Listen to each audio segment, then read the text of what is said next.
where did Halloween come from?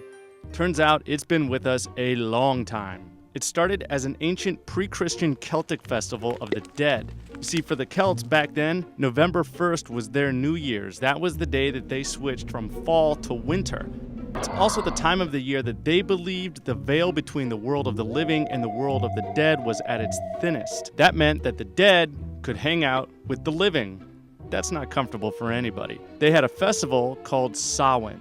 It was the most significant holiday of their entire year. They believed it was on Samhain, the souls of all the people that had died that year finally traveled to the other world. To help them get there, the living people lit bonfires to honor the dead, to help them along their journey, and also to keep them away from the living. In the early centuries of the first millennium, Christian missionaries showed up. They wanted to change the religious practices of the Celts. But rather than just obliterate the existing pagan holidays such as Samhain, they tried to transform it. So what the missionaries did was basically say, hey, all those supernatural deities that you worship, they're evil, they're demonic, they're spirits, they're scary. Then they slapped a new Christian holiday on November 1st, All Saints' Day. So now everyone was supposed to worship the saints on November 1st instead of the dead during the festival of Samhain.